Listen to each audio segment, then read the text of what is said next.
Bom dia, boa tarde, boa noite.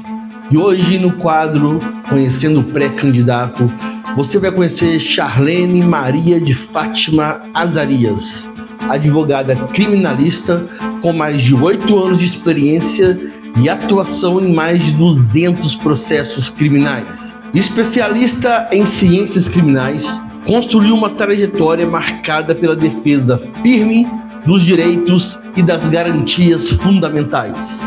A ex-presidente da Abracrim no Espírito Santo também se destaca na luta contra a discriminação, sendo uma voz ativa pelos direitos das mulheres pretas e das minorias. Pré-candidata a deputada estadual pelo PSOL, ela é a nossa entrevistada de hoje. Conheça então a pré-candidata. Charlene, quero agradecer, por você aceitar participar com a gente desse quadro, te estar mostrando um pouco quem é a Charlene, quando está fora da sua área de atuação, que é o direito. E, para começar, então, te peço que fale quem é Charlene Maria de Fátima Amaro Azarias Vago. Bom dia.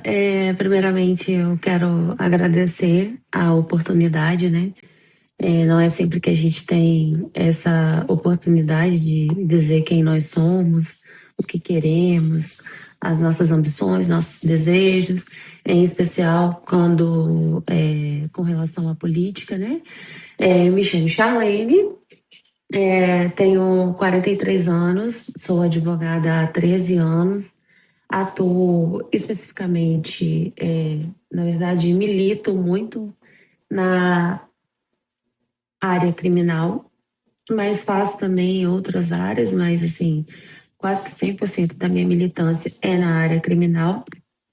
E eu faço um adendo, dentro do criminal, que já é um pouco voltado para a política, que eu atuo muito na questão do direito antidiscriminatório, faço uma luta gigante na defesa e no combate, à violência doméstica contra a mulher, violência doméstica, psicológica, patrimonial contra a mulher, violência sexual. A gente tem visto muito hoje em dia o acúmulo, da transformação dessa violência em feminicídios. Hoje o Brasil tem um alto índice de mulheres, que são mortas por questão de que se iniciam na violência doméstica no âmbito familiar, das relações, E também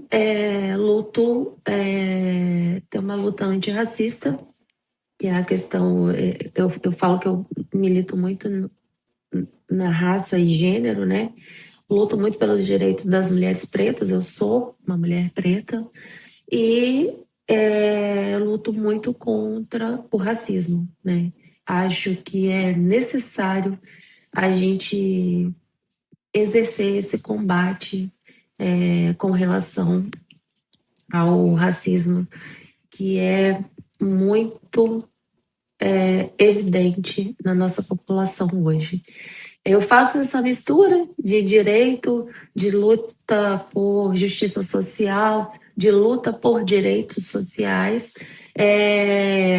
muito porque eu vejo que existe uma classe, que são as minorias, que dependem da gente demonstrar essa luta, viver essa luta para ter resposta, para trazer para eles direitos que muitas vezes para eles são inalcançáveis, são inatingíveis, não são acessíveis. Muita gente fala que a política ela não tem jeito, que a política está contaminada pela corrupção. Muitas pessoas desacreditadas. Por que você acha que a política vale a pena? Eu acho que a política ela vale a pena, e eu quero fazer inclusive um adendo, porque é uma das minhas visões, inclusive, que eu acredito que a gente precisa inserir mais mulheres na política. Existe uma desigualdade muito grande, né, de gênero em todos os ambientes, né, no geral, mas na política também. Hoje, o eleitorado, né, brasileiro, ele é composto por, na sua grande maioria, mulheres, só que nós não temos mulheres ocupando espaços, né, postos de poder. E a gente precisa muito influenciar essas mulheres, a gente precisa muito trazer essas mulheres para a política, porque eu acredito que parte muito da questão do gênero, né? Da visão feminina, de conseguir enxergar num todo, de conseguir fazer justiça, de trazer políticas públicas para as pessoas que têm mais necessidades de receber esse retorno dos políticos. Então, eu acho que a gente não pode desistir por isso, porque a gente precisa. Eu, enquanto mulher e enquanto mulher preta, eu devo usar da minha coragem para fazer com que a gente ganhe essa força feminina na política. Eu acho que a gente não pode desistir. Porque a política, é, a, a própria Constituição fala que o poder emana do povo, mas na maioria das vezes o povo que elege, que nos elege, né, a gente, enquanto povo que elege um político, na maioria das vezes a gente não se vê representado. E a gente precisa de ter espaços de poderes ocupados com representatividade. É isso. Igual você disse, poucas mulheres participando da política. O que você acha que está faltando para que mais mulheres tenham interesse a se ingressar na carreira política? Coragem. A maioria das vezes, as mulheres que hoje estão em algum cargo político ou algum espaço de poder, ou que tenha qualquer lugar de fala em qualquer situação, essas mulheres elas vão na coragem, porque os obstáculos, né, que a gente precisa enfrentar, as portas são trancadas às 7 chaves, os muros são enormes e a gente precisa desbravar todas essas dificuldades para conseguir alcançar que seja um lugar de fala na política. Então, a gente precisa de coragem, porque a desigualdade é muito grande, existe essa disparidade de gênero. Se a gente não. Muitas vezes a gente fala, principalmente quando a gente vislumbra uma mulher negra, a gente ouve muito, e eu falo isso assim, até com a questão do racismo, assim, quem que essa preta pensa que ela é, onde ela pensa que ela vai, o que ela pensa que está fazendo, porque existe esse olhar de querer nos diminuir, de querer dizer que nós não temos competência, de querer dizer que nós não vamos chegar onde nós queremos. Então, são essas falas, são esses pensamentos que às vezes inconscientemente, né, faz com que a gente não consiga alcançar. Então, o que a gente precisa de verdade, principalmente se falando do feminino, é coragem. Coragem para lutar e acessar. Você possui uma bagagem bem grande e extensa de processos criminais. Você trabalhou. O sistema penal brasileiro hoje, ele pune realmente apenas os criminosos ou ele comete alguma falha? Existem falhas? Ele é totalmente falho. O sistema penal hoje, criminal, ele é um sistema punitivista, ele não é garantista. Quando a gente fala que é garantista, é que ele garante, né, que a lei seja efetivamente cumprida à risca. Então, ele não é esse sistema. Ele é um sistema punitivista, ele é um sistema seletivo, ele é um sistema racista, onde a grande maioria das pessoas encarceradas hoje são pessoas negras. A grande maioria das pessoas encarceradas são pessoas de comunidade, são pessoas que não tiveram acesso a políticas públicas, a políticas sociais, são pessoas que não tiveram acesso a nada daquilo que os políticos que foram eleitos precisam devolver para essa população. Mas quando Então, você fala que essas pessoas, a maioria são pessoas negras, que não tiveram acesso a políticas públicas, essas pessoas, elas foram vítimas da falha do sistema? da falha do Estado. Do Estado. Eu acho que tudo Pela falta de apoio que você está falando, de programas. tudo é envolta na educação. Certo. Tudo é educação.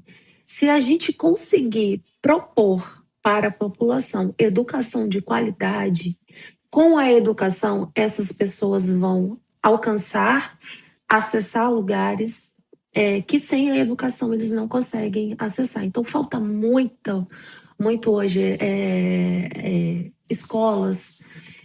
A gente ouve, né, falar muito, e é uma crítica que a gente faz, que constrói-se mais cadeias do que escolas. Então, a gente precisa mudar esse polo, a gente precisa construir mais escolas, oferecer mais educação, educação de qualidade, para que essas pessoas tenham oportunidades. O que falta hoje, e o que a gente vê nas comunidades, né, é que essas pessoas não têm acesso à saúde, não têm acesso a saneamento básico, não têm acesso à educação, não têm acesso a políticas públicas, sociais. E a falta disso faz com que eles acessem a criminalidade, né, para poder suprir desejos, para poder conseguir alcançar lugares que eles não vão alcançar porque não tem uma oportunidade de estudo, por exemplo. Sim. Então é um sistema assim totalmente injusto.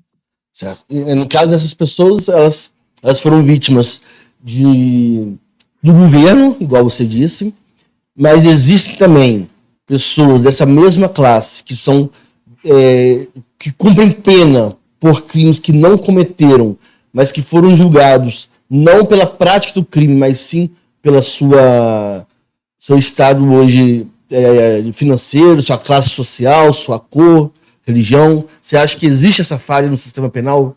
Existe. Com certeza. E é esse mesmo Toda grupo sorte. que é vítima dessas falhas. Sim. Até mesmo ele pode ter o melhor advogado do mundo. Quando a gente vê um julgamento acontecendo, a gente vê que não existe a busca da verdade real, por exemplo, nesses casos, quando em outros casos nem precisa de ter a verdade real para essa pessoa ser absolvida ou ser posta em liberdade. A gente vê uma disparidade muito grande. Às vezes são situações de a gente sentar e chorar. A gente recebe respostas, né, que a gente vê que poderiam ser diferentes e não são, porque existe um preconceito nato. E você consegue enxergar alguma proposta que possa ser apresentada na Assembleia ou na Câmara dos Deputados que possa mudar essa forma de como o sistema hoje funciona? Eu acho que a Assembleia e o próprio Congresso, né, Nacional, ele tem que ser composto, ele tem que ser qualificado, porque são eles que legislam, né? A legislação sai do Congresso. Então, o legislativo, ele precisa ser qualificado, ele precisa ter ali no seu corpo pessoas que entendam. Não só pessoas que entendam, mas pessoas que vivenciam, pessoas que outrora dependeram desse sistema, pessoas que outrora trabalharam em prol de um sistema, né? Porque, assim, quando você vive, você consegue enquadrar. Se você não vive, você não sabe nem do que você está falando. Eu acho que deve ter um uma composição qualificada para que essas leis elas venham de acordo com a nossa necessidade e realidade Você atual. acha que hoje a Assembleia Legislativa do Estado do Espírito Santo tem essas pessoas lá dentro? Então, a gente existem pessoas qualificadas na Assembleia, mas eu acho que o que falta, por exemplo, num todo, é representatividade.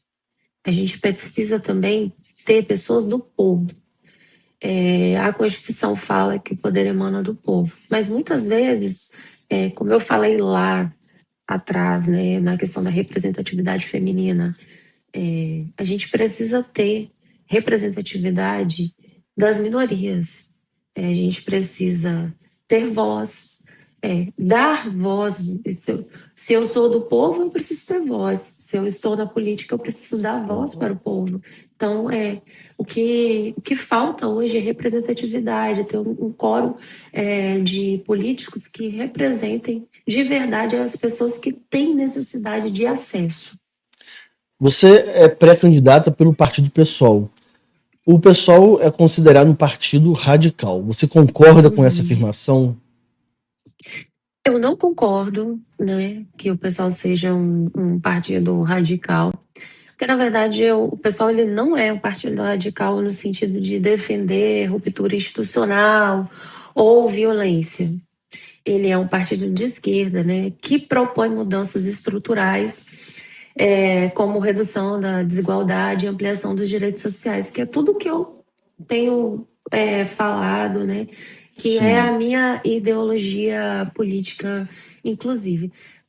Para quem assim está acostumado com políticas mais conservadoras, que é o que a gente vive hoje, né? Existem dois polos, né? E aí a direita e a esquerda, e tem essa briga, e acabou que a direita passou a ter um pouco de visibilidade com políticos, né, que conseguiram se eleger e tudo mais, e às vezes usam dessa visibilidade para tentar diminuir a luta da esquerda, né, para tentar diminuir, por exemplo, um partido lindo como o PSOL. Então, muitas pessoas que estão acostumadas com políticas mais conservadoras, o pessoal pode parecer radical, mas na prática são propostas dentro do debate democrático. É isso que a gente quer propor, democracia. Muitas pessoas veem uma certa divisão entre a direita e a esquerda, de acordo com a visão de cada grupo. Uhum. A direita, por muitos, é considerada aqueles que defendem a elite, os grandes empresários, e a esquerda, o povão. Você concorda com essa afirmação? Eu concordo que a direita, efetivamente, ela tanto é representada, né, politicamente por uma elite, a maioria dos eleitos, né, fazem parte dessa elite, como defende a elite. E aí a esquerda, que é voltada para as políticas públicas sociais daqueles que dependem dessas políticas, das pessoas que têm menos acesso, das pessoas que precisam.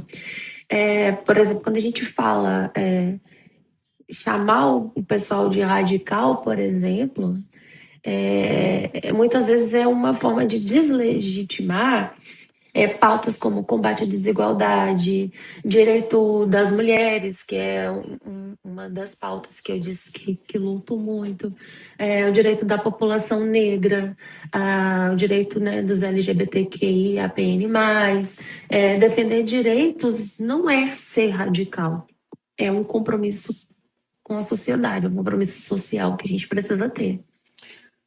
Hoje, na sua visão, qual é o maior problema que o Espírito Santo tem que precisa ser resolvido com urgência?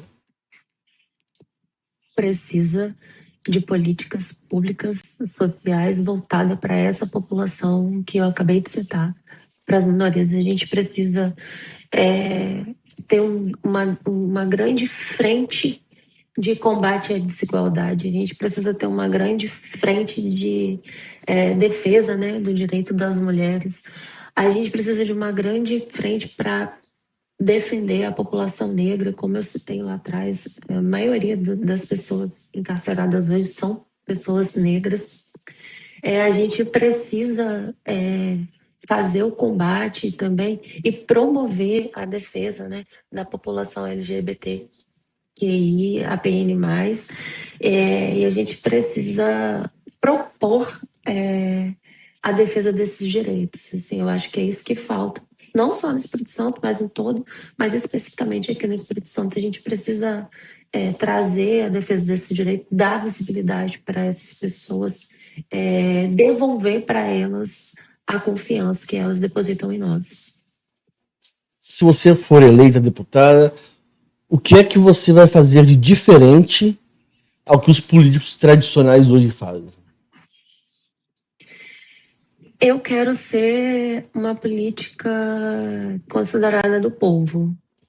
Eu quero que, como eu falo muito da luta por igualdade em várias questões, eu quero ser igual. Eu quero que o povo se sinta representado por mim. Quero que o povo saiba que vai ter ali uma amiga, uma mãe, uma irmã, uma esposa, que vai abdicar muitas vezes de todos esses postos, né, que eu tenho hoje na minha vida, uma advogada, para lutar por seus direitos. Eu quero que o povo tenha ali, se sinta representado e saiba que toda vez que quem me procurar vai ser atendido, que me procurar vai ter a resposta da confiança que eles depositaram em mim. E muitos políticos afirmam que para você ser honesto na política, você paga caro. Você está disposto a pagar qualquer preço para não se corromper na política? Sim. Mesmo que isso custe o seu mandato? Custe o meu mandato. Eu acho que a honestidade e a lisura, né, ela está acima de qualquer posto. Então, porque ser político, estar num cargo eletivo, ele é transitório. A sua história de vida é a sua história de vida. Eu não quero amanhã ser lembrada como fulana de tal, que foi deputada, que foi vereadora, que foi qualquer cargo de poder, mas que era corrupta, que era inescrúpula, que não trocava de roupa para fazer uma sujeira, por exemplo. Eu quero ser lembrada como aquela pessoa que honrou os votos de quem confiou, e quero ser lembrada como uma pessoa honesta, que sou. Agora fala para os eleitores capixabas por que eles devem confiar em um nome que ainda não teve mandato. Eu acho que a política, ela precisa, eu defendo uma política cíclica. Eu defendo uma renovação de poder. Eu defendo que tem que existir essa troca. Muitas vezes a gente insiste, a gente vê a população insistindo em reeleger. A reeleição é uma coisa que eu acho que não deveria ter, ou que deveria ser ter um limite. Vamos ter uma reeleição só. Mas aí você está falando que não deveria ter para a executiva, também para o legislativo. Para o legislativo. Também. Então você acha que o deputado só deveria ter no máximo 2 mandatos? 2 mandatos. Consecutivos. 2 mandatos consecutivos. Porque a gente vira refém daqueles que estão ali sendo reeleitos. Se houve uma eleição e uma reeleição e não houve devolução daquela confiança, a gente precisa dar oportunidade para que outro vá e faça. E a gente não pode ter os cargos eletivos como um cabide. Agora me elegi e vou sentar aqui e daqui eu nunca mais vou sair. Não, a gente precisa ter outras ambições na vida, a gente precisa mudar de cargo, a gente precisa continuar trabalhando e devolvendo. Hoje o que a gente vê são políticos assim muito antigos, que não caminham com a realidade, que não caminham com a atualidade e que por falta de nós oportunizarmos aos novos políticos, às pessoas que nunca tiveram cargo como eu, uma forma de demonstrar o que eles fariam se estivessem no poder. E é isso que eu peço, assim, se eleita for, eu quero devolver a confiança daqueles que confiaram em mim, com políticas públicas sociais, com, assim, acesso, com tudo aquilo que hoje a gente não vê acontecendo. E para a gente finalizar, fale uma mensagem aí para os eleitores que estão desacreditados hoje da boa política. O que é que você tem que falar para esses eleitores? Galera, a gente precisa renovar. A renovação, eu acho que é a palavra-chave de todas as coisas, né?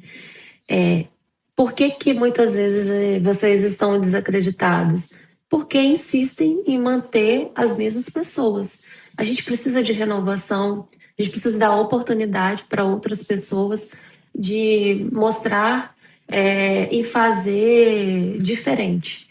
Então, assim, o que eu posso dizer para os meus futuros eleitores é oportunizar novos caminhos, novos projetos, oportunizar a atualidade, oportunizar uma renovação para que a gente consiga alcançar os direitos que a gente nunca alcançou, que aos nossos olhos são inatingíveis. A gente precisa de renovação. Charlene, mais uma vez agradeço a participação. Boa sorte nessa sua nova caminhada. Obrigada. E, se for eleito, que continue com suas propostas, com esses projetos. De novo. E com certeza, a gente vai voltar a bater um papo agora, depois, se for da vontade de Deus, com você como deputada. Amém.